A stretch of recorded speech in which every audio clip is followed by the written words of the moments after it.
alabe al Señor con todo lo que usted tiene, con todas sus fuerzas. Vamos.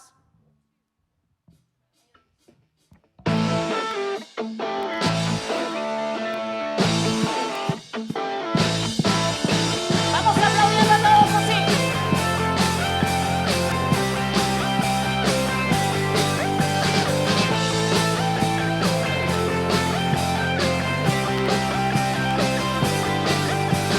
Salvo soy, mi alegría, santo amor. Hoy te canto porque tú me hiciste libre en una cruz. Te exaltaré. Te exaltaré, día y noche adoraré, porque libre soy en ti. Eres todo mi vivir. Las cadenas fueron rotas, en su nombre he vencido, libre soy, libre soy. ¿Están listos? Vamos, vamos, Me hiciste libre, puedo yo danzar, me hiciste libre, por tu gran amor, me hiciste libre, puedo yo gritar que libre soy. ¿Cuántos quieren un grito de júbilo?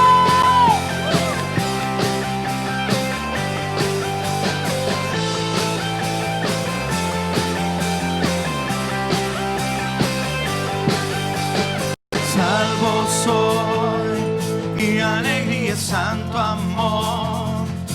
Hoy te canto porque tú me hiciste libre en una cruz. Oh, te exaltaremos, Señor. Te exaltaré, día y noche adoraré, porque libre soy en ti.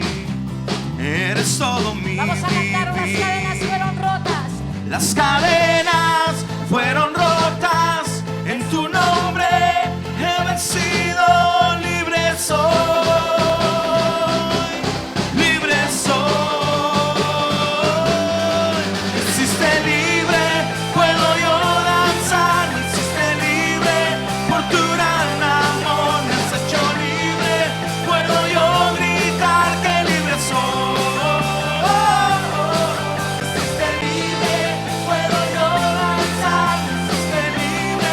Por tu gran amor me has hecho libre, puedo yo gritar que libre soy. Vamos a decirlo. Libre soy. Libre soy, libre soy, libre soy,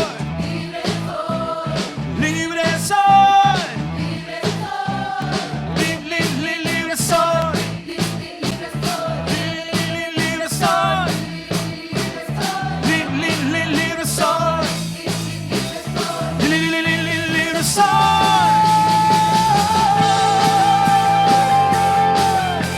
¡Oh, somos libres!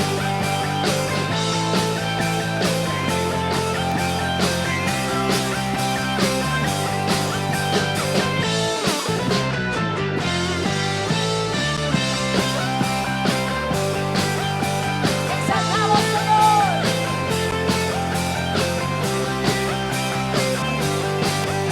Cadenas fueron rotas, en su nombre yo he vencido, libre soy, libre soy. Vamos, vamos, arriba, arriba. Me hiciste libre, puedo yo danzar, me hiciste libre, por tu gran amor me has hecho libre, puedo yo gritar que libre soy. Me hiciste libre, puedo yo danzar, me hiciste libre, por tu gran amor me has hecho libre, puedo yo gritar que libre soy.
Él es digno. Todo fue hecho por Él. Todo fue hecho por Él y para Él. Y donde estás, levante tus manos. Yo quiero que todos levanten sus manos. Todos, jóvenes, niños, todos levantemos nuestras manos al Señor. Gracias, amado. Vamos a decir una vez más. Ángeles y santos se postran ante ti. Los ancianos rinden sus coronas a tus pies, Señor, porque digno eres tú. Porque digno eres tú.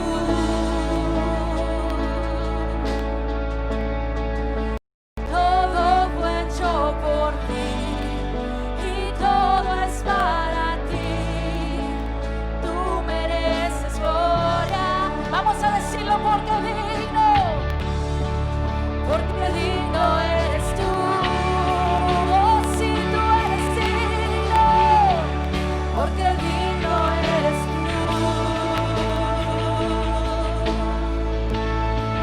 Todo fue hecho por ti y todo es para ti. Tú mereces gloria. Oh, tú eres digno, porque digno eres tú. Oh, sí, porque digno eres tú. Te exaltamos. Todo fue hecho por ti y todo es para ti. Tú mereces gloria. Te adoramos, Señor. Oh, tú eres digno. Tú eres digno. Tú eres digno. Te adoramos a ti, Señor. Tú eres digno, Señor. Eres digno.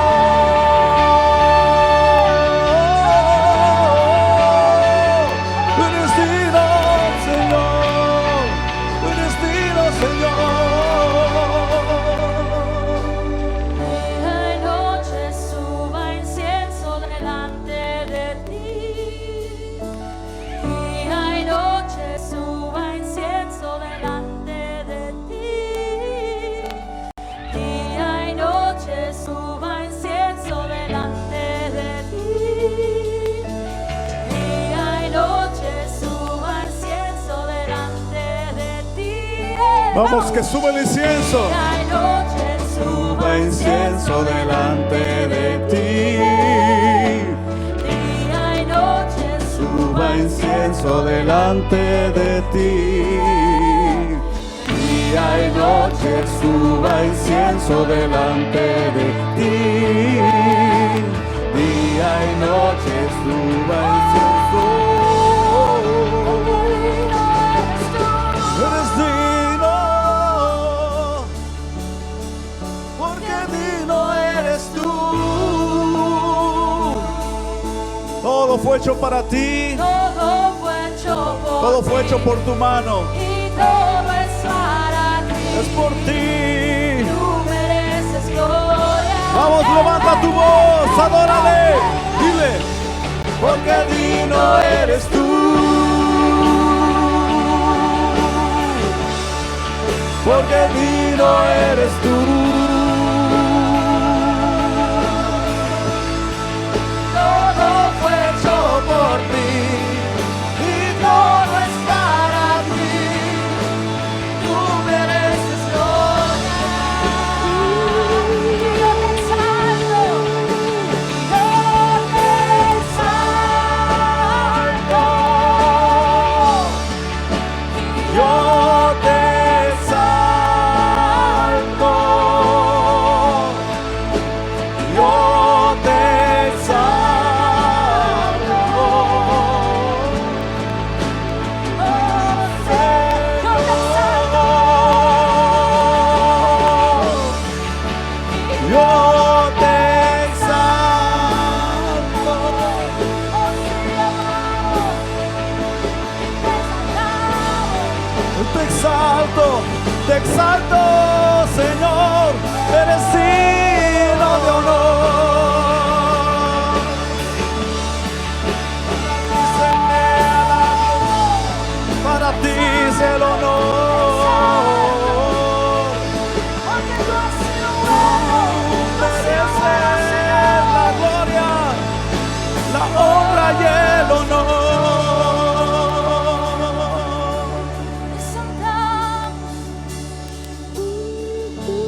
aquí en este lugar. Yo te exalto, Él ha Jesús. sido bueno. No ha habido nada que nos ha faltado. No ha habido ni una sola cosa. Te exaltamos, Señor. Él ha sido bueno. Él ha sido bueno. Para ti, Es poderoso. Exaltamos hoy a ti, amado, amado, oh amado mío, oh amado, amado, amado mío. Exaltamos hoy a ti. Gracias, amado, porque tú has sido bueno, Señor. Perdón, perdón.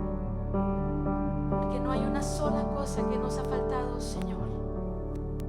Así como estás con tus manos levantadas, dile a Jesús, Gracias, Padre. porque digno eres tú.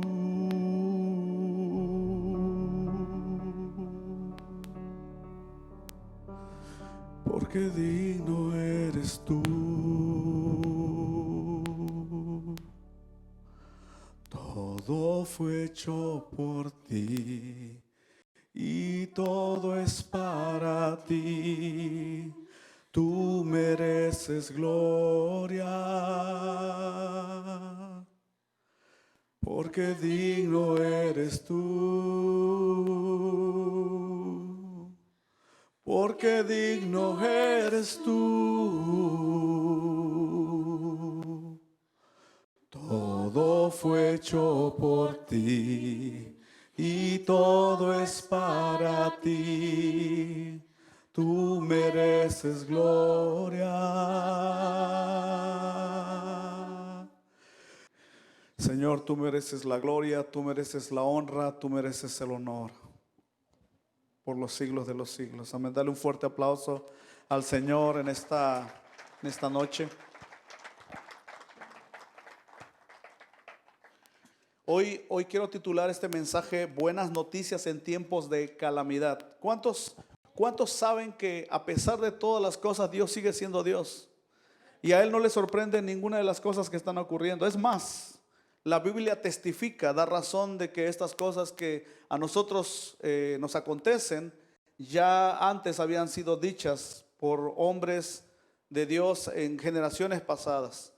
De los labios de Jesús, de los labios de los profetas, de los labios de los apóstoles y de todos estos hombres que sirvieron al Señor. En cada generación siempre hubo una palabra profética, una visión del porvenir, y esto fue algo que Dios puso en el corazón de sus siervos, y todavía estas palabras siguen vigentes en el tiempo que nos ha tocado vivir. Así que en Segunda de Reyes capítulo 7 voy a leer desde el versículo 3 al 9. Segunda de Reyes capítulo 7 versículos 3 al 9. Había a la entrada de la puerta 4 hombres leprosos. ¿Cuántos hombres leprosos había a la entrada de la puerta? 4. Y se decían los unos a los otros: ¿por qué estamos aquí esperando la muerte? Si tratamos de entrar en la ciudad, moriremos en ella por el hambre que hay en la ciudad. Y si nos quedamos aquí, también moriremos. Vamos pues ahora y pasémonos al campamento de los sirios. Si ellos nos dan la vida, viviremos, y si nos dan la muerte, moriremos. Se levantaron pues al anochecer para ir al campamento de los sirios, y al llegar a la entrada del campamento de los sirios, no había allí nadie. ¿Cuántos habían en el campamento de los sirios? Nadie. Sigo leyendo. Jehová había hecho que en el campamento de los sirios se oyera estruendo de carros, ruido de caballos y el estrépito de un gran ejército, por lo que se dijeron unos a otros: el rey de Israel ha tomado a sueldo contra nosotros a los reyes de los heteos y a los reyes de los egipcios para que vengan a atacarnos. Así que se levantaron y huyeron al anochecer, abandonando sus tiendas, sus caballos, sus asnos y el campamento tal cual estaba. Huyeron para salvar sus vidas. Cuando los leprosos llegaron al límite del campamento, entraron en una tienda, comieron y bebieron, tomaron de allí plata, oro y vestidos y fueron a esconderlos.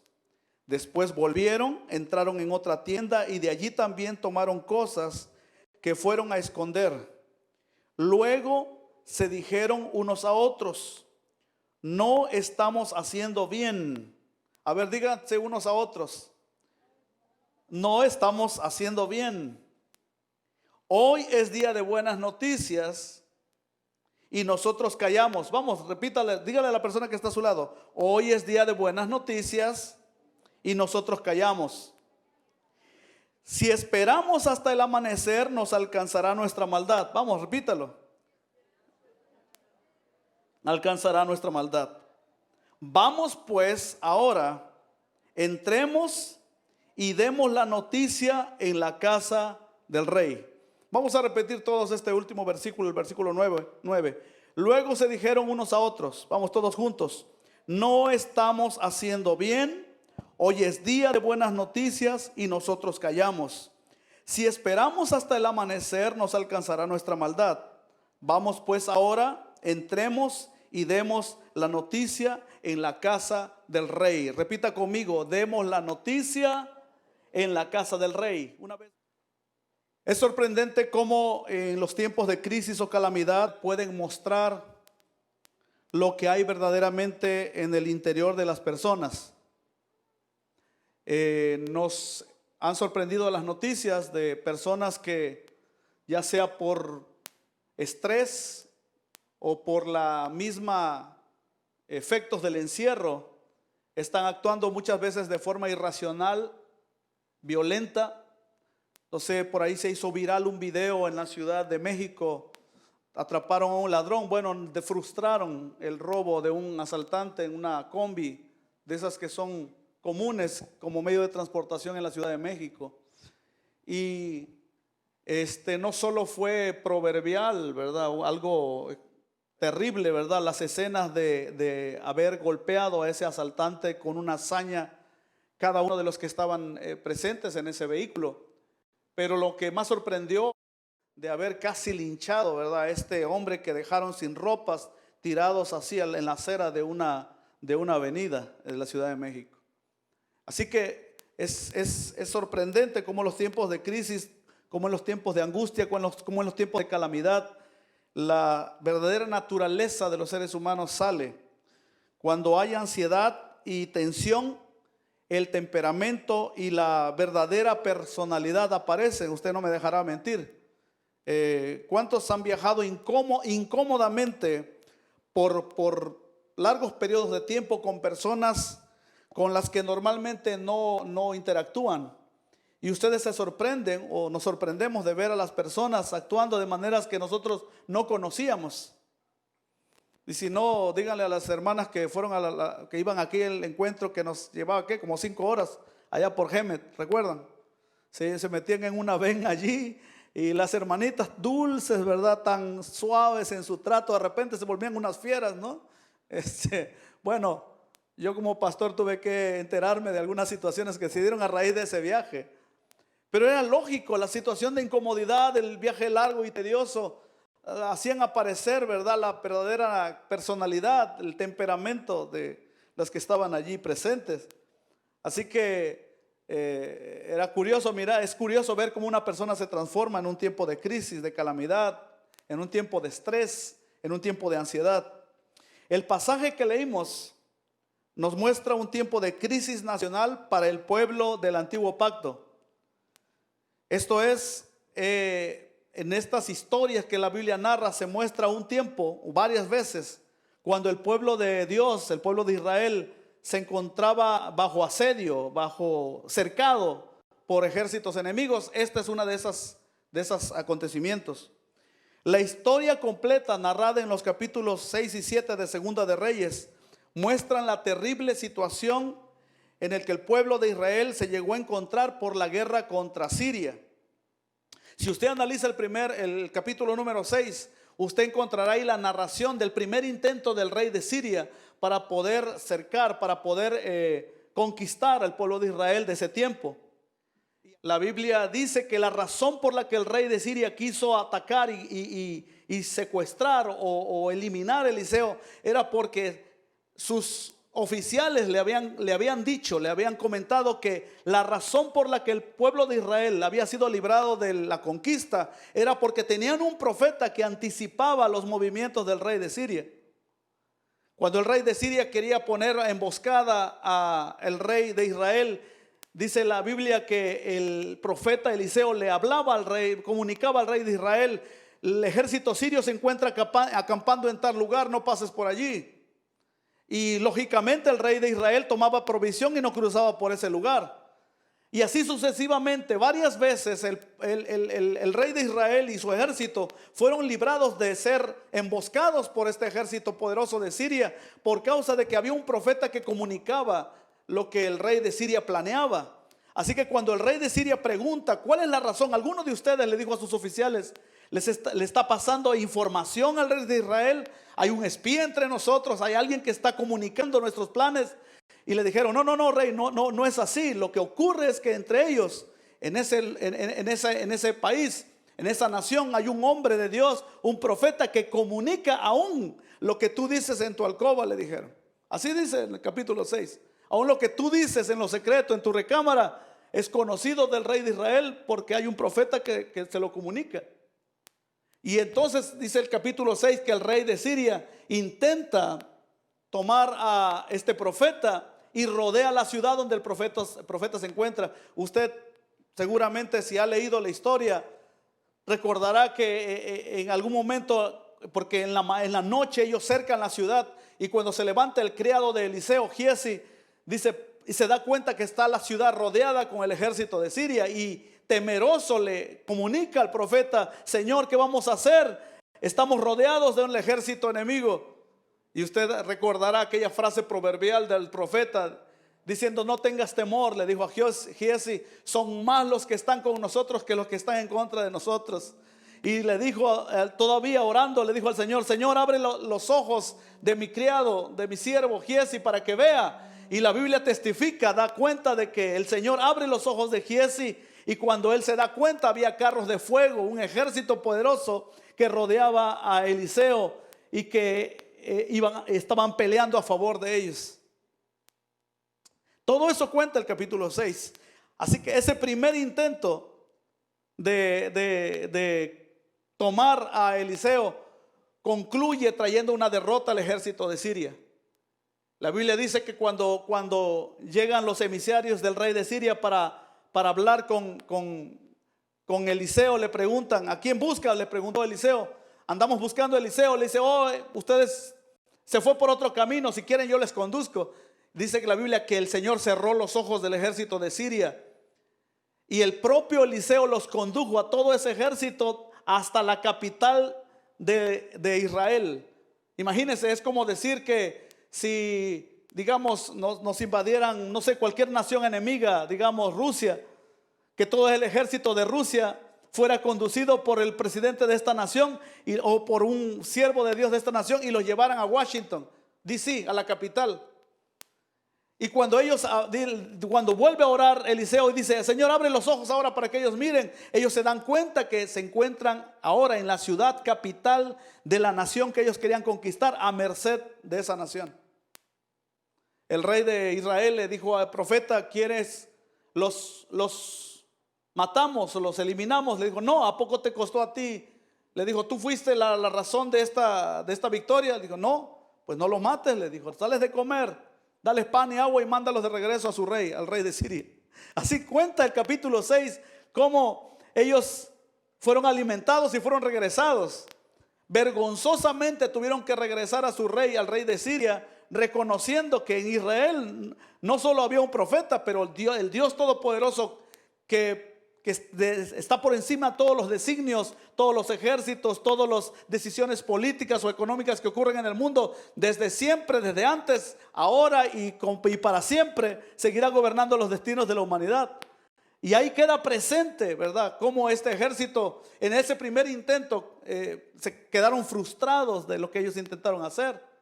Pero la Biblia dice que después de eso, el rey de Siria, Ben-Hadad se llamaba, vuelve a intentar conquistar a Israel. Y ahora sí dice la Biblia que cerca completamente, ya no la ciudad donde vivía Eliseo, sino ahora la ciudad capital, Samaria. La misma ciudad donde su ejército había sido avergonzado, ahora estaba siendo sitiada nuevamente por este rey Ben-Hadad de Siria. Y fue tal el asedio, o sea, el cerco, no sé si ustedes entienden el concepto, asediar una ciudad o cercar una ciudad militarmente significa que nadie puede entrar, nadie puede salir, no hay insumos, no hay bienes, no hay recursos, no hay economía, no hay productos alimenticios, nada sale, nada entra, simplemente están copados, rodeados de ese ejército enemigo. Y el primer efecto que empieza a ocurrir en esa ciudad copada o cercada o sitiada es que empieza a haber escasez. Escasez. Y fue tal escasez, dice la Biblia, que la hambruna empezó a hacer efecto en Samaria. Fue tal las consecuencias de esa hambruna que allí se mira, dice la Biblia, que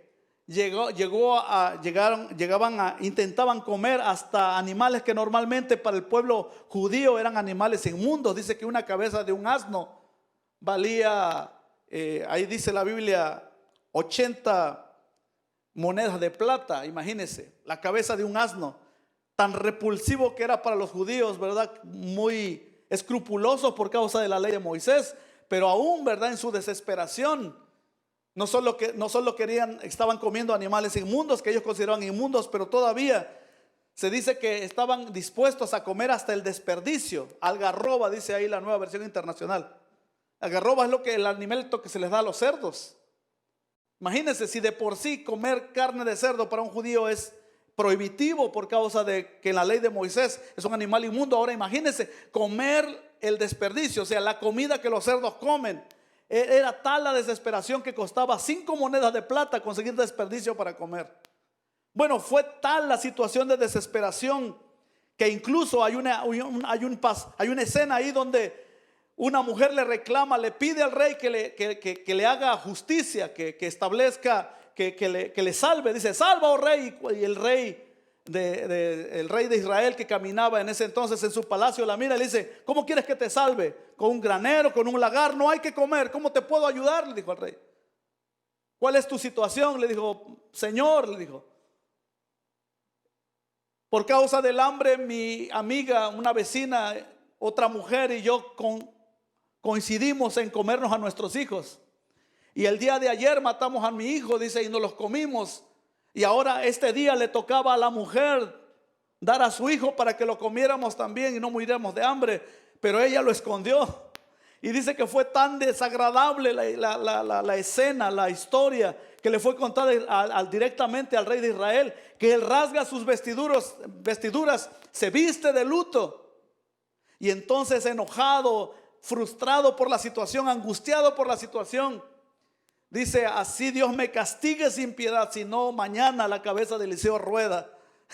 Estaba vertiendo sobre el profeta la situación crítica que ellos estaban viviendo. Estaban tratando de desquitar su enojo, su frustración, su impotencia de mirar a su pueblo sufrir una hambruna tan terrible que hasta los hijos, sus propios hijos, estaban comiendo. Imagínense qué abominable era para este pueblo que había sido cuyos principios divinos habían sido tan establecidos en su conciencia nacional, que era inconcebible que ellos siquiera comieran animales impuros, y ahora tenían que recurrir a sacrificar a sus propios hijos por la terrible condición en la que ellos se encontraban por causa del sitio, por causa del cerco que Siria había traído sobre ellos.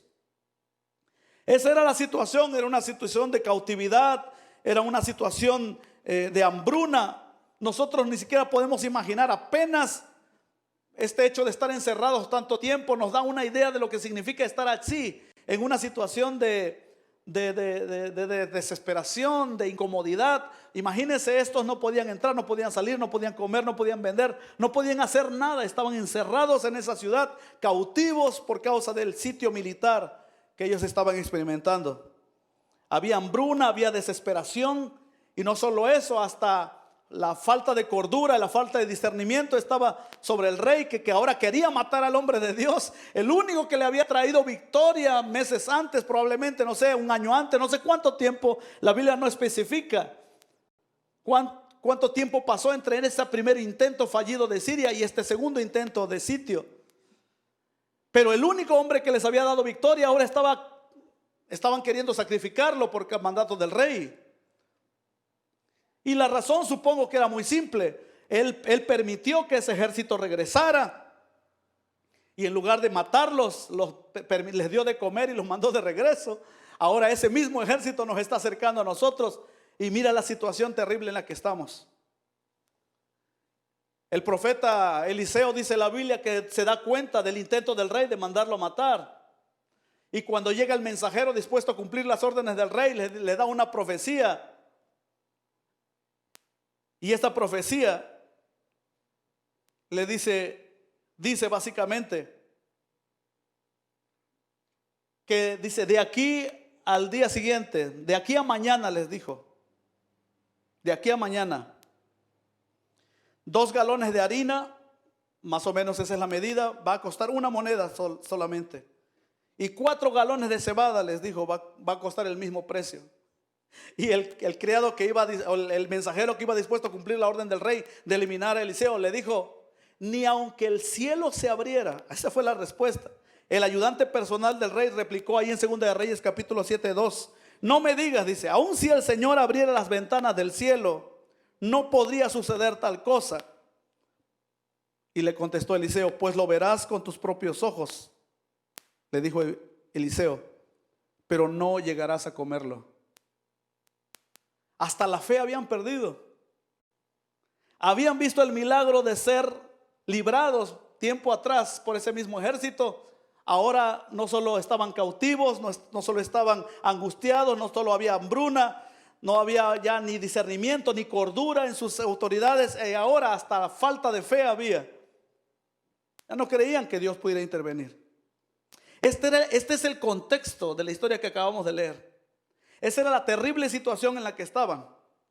Y allí comienza la historia de estos 4 hombres leprosos. Perdón que redondeé tanto en la introducción, pero yo quería que ustedes miraran el cuadro tan terrible, porque ese cuadro es un cuadro que, aunque a nosotros no nos ha tocado vivir todavía, por lo menos podemos tener una vislumbre de lo que significa vivir en cautividad, vivir encerrados. Ahora mismo estamos escuchando las noticias de la inflación que está viviendo ya la nación y de la probable devaluación de la moneda. Y es natural, ¿verdad? Nosotros estamos inmersos en una guerra, tiene rato, solo que es una guerra de bajo perfil. Es una guerra multidimensional. Ahí entra el asunto económico con una nación tan poderosa como China. Y ahí hay una situación también de tipo, una guerra de tipo informático. No sé si usted sabe, pero hay una carrera por conseguir quién domina la inteligencia artificial en medio de la comunidad científica y de esta gente que se dedica al asunto de las computadoras y la informática en China como en Estados Unidos. Y también el manejo de una nueva plataforma que es inconcebible por la magnitud de lo que ofrece, el mentado 5G que le llama. Todo eso está ocurriendo delante de nosotros y hay una guerra sorda y nosotros estamos sufriendo las consecuencias de eso, pero la mayoría de la gente no lo percibe. Solo vemos solamente las noticias, la terrible confusión que existe por el exceso de información negativa o contradictoria. Hay una terrible falta de veracidad en las cosas que se dicen. Hay tanto que se dice y hay tanta confusión por causa de ese exceso de información que mucha gente prefiere ya no ver noticias, no escuchar más. Están saturados de tantas cosas que están ocurriendo. Pasa un bombazo aquí. ¿Usted cree que el bombazo en el Líbano fue fortuito? No, eso es parte también de esta guerra sorda en la que estamos inmersos. Eso está ocurriendo. Pero en el caso de ellos las guerras están más cruentas, no existía tanta tecnología, todo era así, ¿verdad? Muy crudo, muy de frente.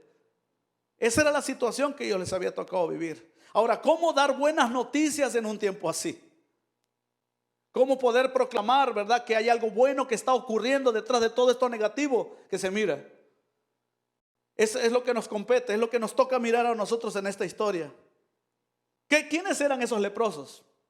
¿Quiénes eran ellos? ¿Cómo llegaron a estar presentes en esta historia? Pues la Biblia habla de los leprosos como gente rechazada. Ahí en el libro de Levítico se decía que un leproso no podía vivir dentro de una ciudad, tenía que vivir en las afueras de una ciudad. Y antes de que alguna persona se acercara, ellos tenían que proclamar que ellos estaban impuros. Y esa era su palabra, impuro, impuro. Y todo el mundo sabía que había un hombre que tenía una enfermedad contagiosa y todo el mundo tendría que abrirse paso, algo así como un distanciamiento social, no de buena manera, sino básicamente una persona que estaba con una enfermedad contagiosa y tan mal vista por la gente de su tiempo, como hasta ahora sigue siendo así, que evitaban a toda costa acercarse siquiera a ese hombre leproso. Así que ellos no vivían dentro de la ciudad de Samaria, vivían, dice, en las puertas de la ciudad. Significa en las afueras de la ciudad. En las afueras. Eran hombres proscritos, eran hombres que no cabían en su comunidad, no cabían en su sociedad. Sin embargo, sin ellos proponérselo, sin ellos darse cuenta, estaban haciendo eco. Iban a ser protagonistas de un mensaje, que era un mensaje que se necesitaba en medio de una situación de crisis, de calamidad, como la que ellos estaban viviendo, por lo menos Israel, y específicamente la ciudad de Samaria, la capital de Israel de ese entonces. Así que estos leprosos eran hombres rechazados, eran hombres que reconocían que su condición los condenaba a muerte, tenían una enfermedad mortal, lenta sí, pero mortal a final de cuentas. Y por causa de eso, dice, se mira en la actitud de ellos que no les importó perder la vida, porque decían ellos, si entramos en la ciudad vamos a morir de hambre como la gente de la ciudad de Samaria, y si nos quedamos aquí en la puerta también nos vamos a morir de hambre, o nos vamos a morir de nuestra propia enfermedad. Así que ¿qué más da? Dicen ellos. En medio del sitio ellos deciden y toman una decisión arriesgada, audaz, cruzar y entrar al territorio, al campamento de los sirios, al campamento enemigo, diciendo, pues si nos aceptan, viviremos, y si nos matan, de todas maneras moriremos. No les importaba ya vivir. Así que dijeron, lejos de morir de hambre, mejor morimos intentando algo diferente. Y esa actitud me llama la atención, porque si hay algo que caracteriza a los que cambian su generación y cambian su tiempo, es que gente que se atreve a hacer lo que otros no se atreven a hacer, que se arriesgan al punto de que probablemente su estatus de seguridad puede ser removida, incluso hasta arriesgar sus vidas.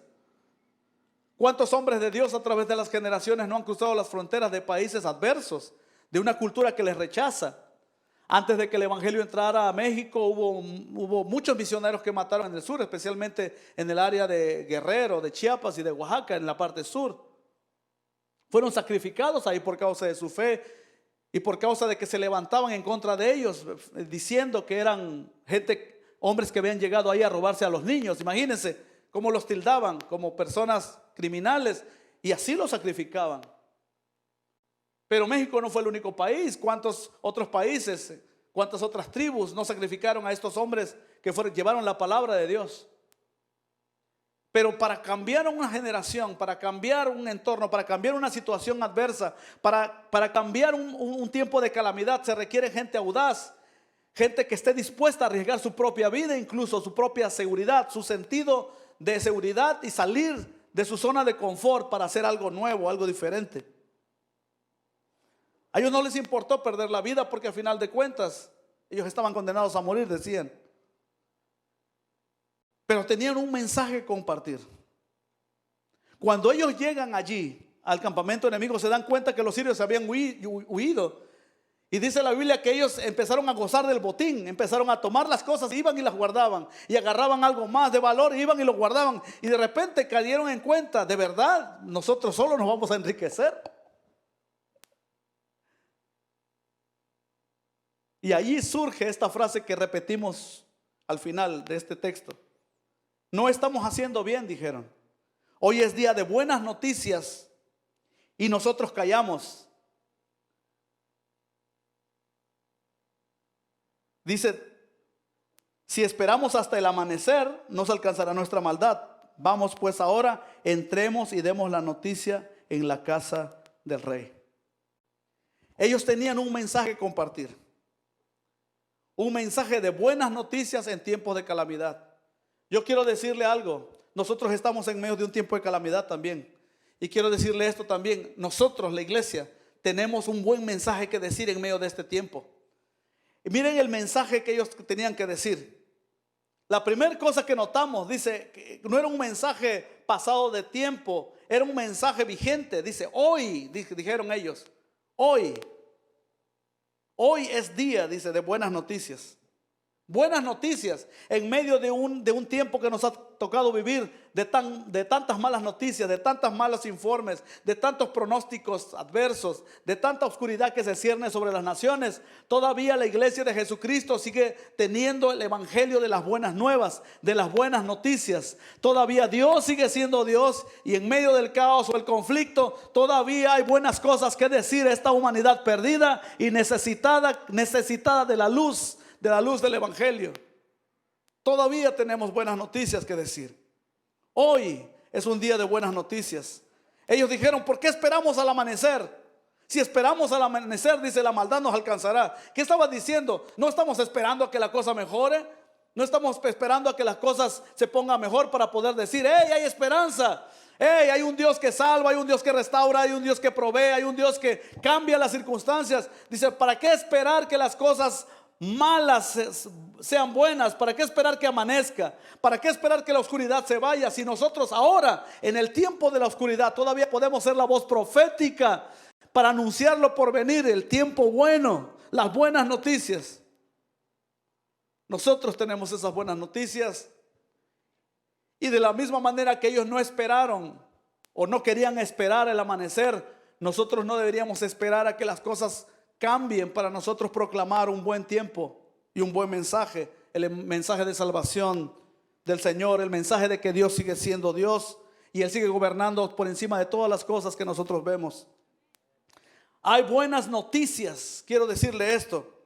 Cuando ellos dicen, vamos pues ahora, entremos y demos la noticia en la casa del rey, yo estoy diciendo en esta noche delante de ustedes que hay buenas noticias en la casa del rey, que hay buenas noticias en esta casa, que hay buenas noticias en Cosecha Abundante. Todavía sigue vigente la promesa de Dios de bendecir a esta humanidad perdida en oscuridad y en tinieblas. Hay buenas noticias en la casa del rey. ¿Cuáles eran esas buenas noticias? ¿Cuáles son? Las mismas noticias, buenas noticias que ellos proclamaron. Estos leprosos. ¿Qué era lo que ellos estaban diciéndole a este pueblo, a esta ciudad o a esta nación? Número uno, lo que ellos querían decirles al rey, querían decirles al pueblo. Número uno, Dios ya derrotó el ejército enemigo. La primera buena noticia que ellos querían decirles, hey, no tengan temor, Dios ya derrotó al ejército enemigo. Aquellos que los acosaban, aquellos que los perseguían, aquellos que los sitiaban, aquellos que los tenían en cautividad, aquellos que los empobrecían, ahora han huido. Dios ya se hizo cargo de ellos. Por lo tanto, no tienen que estar más temerosos o angustiados. Dios se ha hecho cargo del ejército enemigo. La Biblia es clara cuando dice que el Señor no nos ha dado, no nos dice que porque las armas de nuestra milicia, dice ahí en 2 Corintios 5:17, las armas de nuestra milicia, dice, no son carnales, sino poderosas en Dios para la destrucción de fortalezas. Dice, derribamos argumentos y toda altivez que se levanta en contra del conocimiento de Dios y traemos cautivo, dice, todo pensamiento a la obediencia a Cristo Jesús. En lugar de estar divagando con pensamientos depresivos o pensamientos de angustia, nosotros podemos decir todavía, tomando cautivo todo pensamiento y sometiéndolo al señorío de Cristo.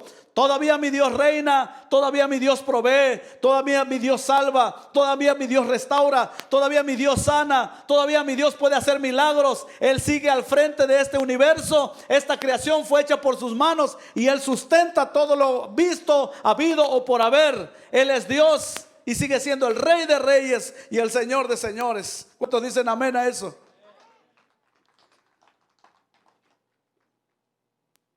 Dios ya venció al ejército enemigo. Ahí dice en Colosenses capítulo 2 versículos 14 y 15 que Cristo, dice, anuló el acta de los decretos que había contra nosotros, la humanidad, los que hemos creído en Él. Dice, esta acta de decreto, dice, nos era contraria. Y no solo la abolió, no solo la quitó, sino que la quitó de en medio, dice, y la clavó en la cruz. Y despojó, dice, a los principados y a las potestades y los exhibió públicamente, triunfando sobre ellos en la cruz. Mire que si Dios reina.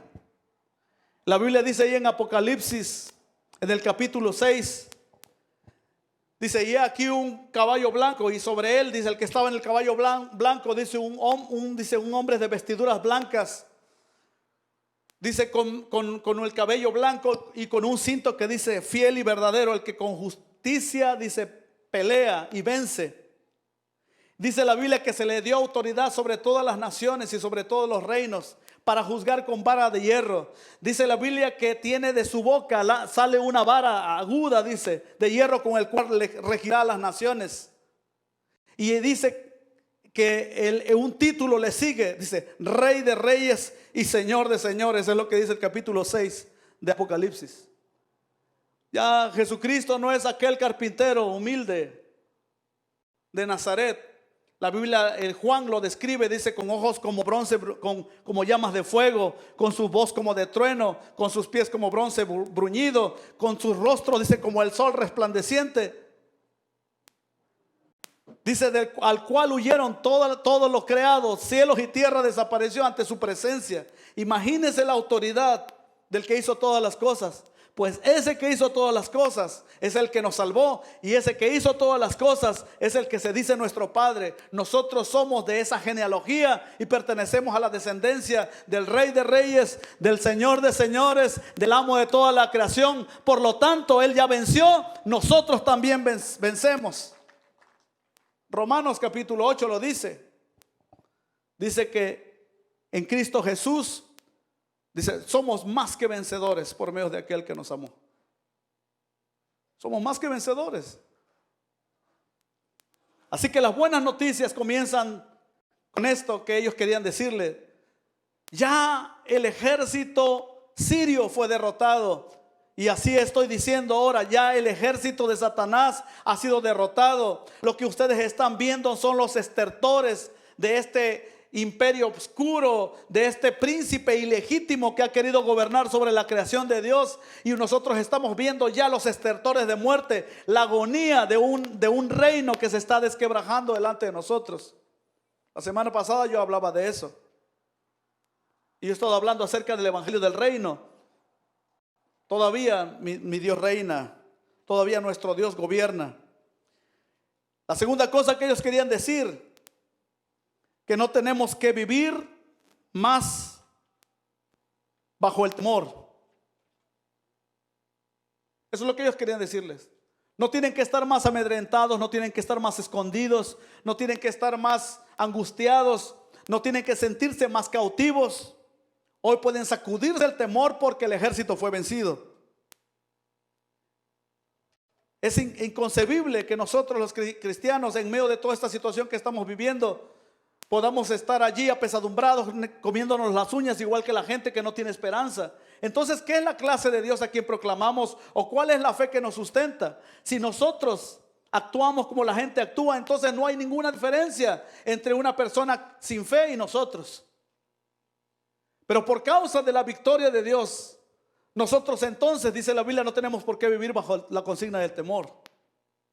La Biblia es clara cuando dice ahí, el apóstol Pablo le dice a Timoteo, ahí en el capítulo 1, versículo 7, porque no nos ha dado Dios, le dice a Timoteo, espíritu de cobardía, sino de poder, de amor, ¿y qué más? Y de dominio propio. El Salmo 27:1 es un salmo que hasta lo recitamos, uno de los salmos favoritos.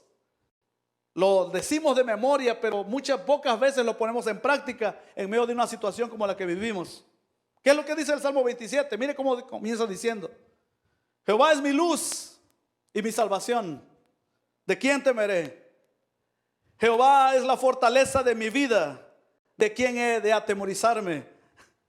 Cuando dice, se reunieron estos ejércitos y confabularon contra mis carnes, ellos huyeron y cayeron. Y ahí sigue diciendo el salmista acerca de la seguridad que Dios ofrece y de la posibilidad de vivir alejado de la consigna del temor. ¿Qué es la tercera cosa que ellos querían decirle a este pueblo de Israel, a este pueblo cautivo? La tercera cosa que ellos querían decirles es que hay provisión para el que tiene fe. Hay provisión para el que tiene fe. En medio de un tiempo de cautividad, en medio de un tiempo de caos, en medio de un tiempo de oscuridad, en medio de un tiempo de escasez, todavía había provisión para aquellos que se atreven a cruzar la frontera del miedo. Todavía hay provisión sobrenatural para aquellos que tienen fe. Y usted se dará cuenta que la razón por la que el criado del rey no pudo gozar de esos beneficios, porque la Biblia dice así, que efectivamente por causa de que ellos huyeron, dice que todos empezaron a arrebatar el botín. Y cuando ellos corrieron para arrebatar el botín, el mensajero del rey, que había negado la posibilidad de que eso ocurriera, el que había dudado de la palabra profética, dice que fue aplastado por la multitud que corría. Justo como el profeta le dijo, tú lo mirarás, pero no vas a comer de eso. Solo la fe, la falta de fe, más bien, nos priva de la bendición. La falta de la confianza en este Dios que ha prometido que por encima de todo lo que nosotros vemos todavía gobierna. La falta de fe es lo que nos priva de la bendición de Dios para nosotros. Y siempre ha sido así en cada generación. La Biblia dice, cuando le decían los judíos y tentando a Jesús, dice, lo mismo que hiciste en Capernaum, le decían los de Jerusalén, hazlo aquí en esta ciudad. Dice la Biblia, y Jesús no hizo tantos milagros como hizo en Capernaum. Mire cómo dice, por causa de la incredulidad de los judíos. Lo que el hombre piensa de sí mismo, tal es. Si tú vives con una consigna de derrota o bajo la consigna del temor, dice la Biblia, es claro, lo que el hombre más teme, eso le acontece. Deja de utilizar tu fe inversa. Deja de estar proclamando las malas noticias que el mundo proclama.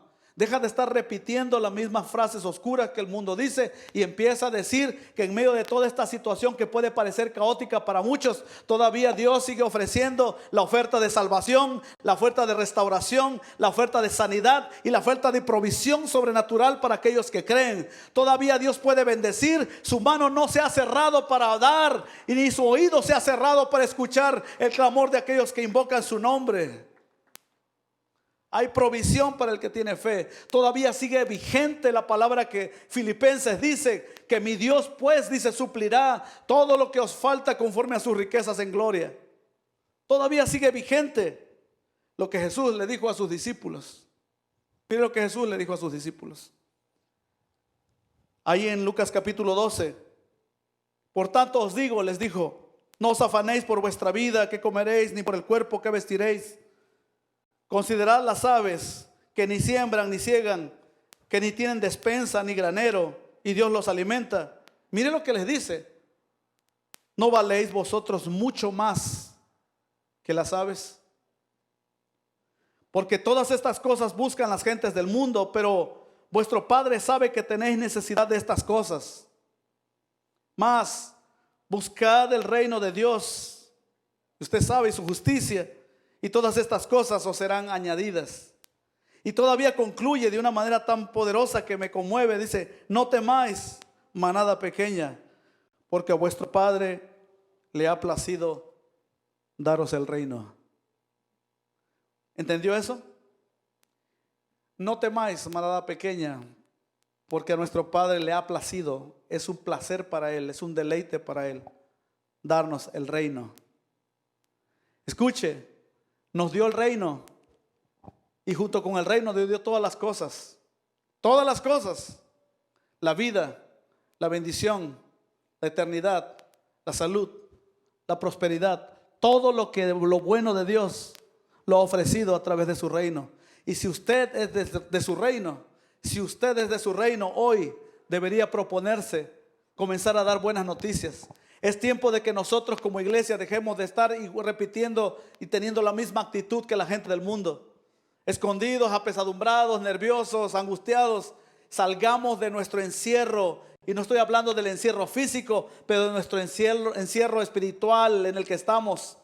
Tomamos conciencia de que todas las cosas que están pasando ahora fueron cosas que fueron predichas ya por sus siervos, los profetas de la antigüedad, y que están ocurriendo cabalmente, palabra por palabra, frase por frase. Jesús dijo, ni una jota, dice, ni un tilde de esta ley pasará.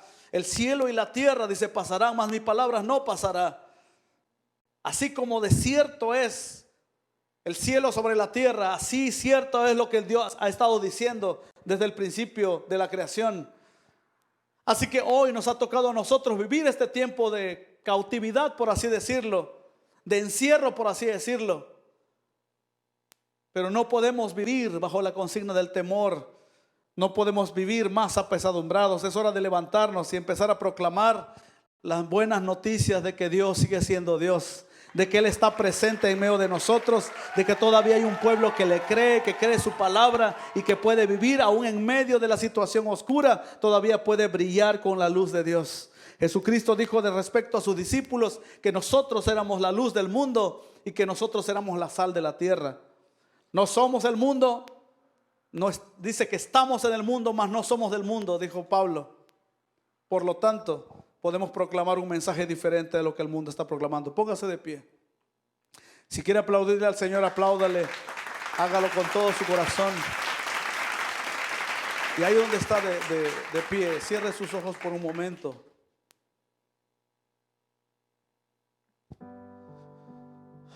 Señor, te damos gracias en esta noche. Te damos gracias en esta noche. Señor, al igual que estos hombres que no eran parte, Señor, de la sociedad en la que les tocó vivir, nosotros también estamos proclamando, Señor, que aunque estamos en este mundo, aunque pertenecemos a este mundo, no somos de este mundo. Por lo tanto, Señor, no repetimos el mensaje de desesperanza, de angustia o las malas noticias que este mundo, Señor, proclama. Hoy delante de ti queremos decirte que creemos lo que tu palabra dice. Y tu palabra dice, Señor, que tú has vencido al enemigo y que esa victoria nos ha sido otorgada a nosotros. Tu palabra dice, Señor, que no solo has vencido al enemigo, pero tu palabra dice también, Señor, que hay provisión para aquellos que tienen fe. Tu palabra, Señor, nos enseña esta noche de que no podemos vivir bajo la consigna del temor. Que así como estos leprosos no les importó perder la vida y se arriesgaron a salir de ese lugar cómodo, de las puertas de la ciudad, para internarse en territorio extraño, para ir más allá de sus límites, para cruzar a un sitio donde normalmente, Señor, ellos no hubieran imaginado llegar. Atreverte, tener la audacia, el valor para poder creer que en medio de la situación todavía ellos podían recibir algo diferente de lo que los pronósticos anunciaban. Así nosotros estamos diciendo, Señor, en este tiempo, todavía estamos diciendo, Señor, que si nosotros nos atrevemos a vivir bajo la consigna, Señor, no del temor, sino de la fe, de la misma manera que los hombres y mujeres de fe recibieron lo prometido, también nosotros viviremos en una generación que proclama temor y mentira. Todavía, Señor, seremos partícipes de los beneficios que esta fe que nos das nos otorga. Todavía hay provisión para aquel que cree. Ellos arrebataron el botín, ellos tomaron del ejército enemigo, ellos entraron al campamento del ejército enemigo y tomaron botín, no solo para ellos, pero proclamaron un nuevo mensaje para la generación de su tiempo. Hoy el Señor te está diciendo a ti que estás aquí pensando en las cosas que están ocurriendo y en lo porvenir para este mundo. Hoy el Señor te está diciendo, atrévete a creer. Atrévete a creer que yo gobierno por encima de todos los designios del hombre. Atrévete a creer que yo sigo siendo Dios y que nada escapa a mi autoridad, que no hay enemigo o situación adversa que pueda quebrar o desviar mis propósitos y mis planes para este mundo y especialmente para ti. Que sigue vigente mi palabra que dice: porque los planes para ti, dice el Señor, son planes de bienestar y no de calamidad, para darte un futuro y para darte una esperanza. Que todavía mi mano se extiende, que todavía mi oído se abre para escuchar tu clamor. El Señor está haciendo un desafío en esta noche, en este lugar, para aquellos que se atreven a creer esta palabra. ¿Puedes creer esta palabra? Si crees esta palabra, ahí donde estás, levanta tu mano derecha, pon tu mano izquierda en tu corazón y dile al Señor: creo tu palabra. Creo tu palabra, Señor. Creo tu palabra. Creo que has vencido a mis enemigos. Creo que has vencido las circunstancias adversas que me rodeaban. Vamos, ora de esta manera. Creo que has derrotado a los que me perseguían. Creo que has echado abajo las murallas que me mantenían cautivo. Creo que has vencido las circunstancias o la dificultad que amenazaba mi vida. Creo, Señor, que tú has vencido en la cruz y has puesto ahí el decreto que nos era contrario. Creo que has exhibido públicamente al enemigo y que si tú has vencido, como dice tu palabra, nosotros somos más que vencedores en ti. En ti.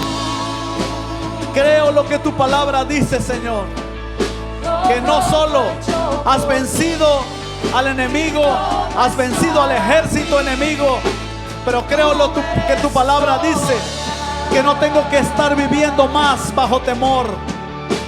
Hoy decido, vamos, levanta tu mano y decide y di: hoy echo fuera de mí todo temor, hoy echo fuera de mí toda angustia, hoy echo fuera de mí toda duda, hoy echo fuera de mí toda incertidumbre.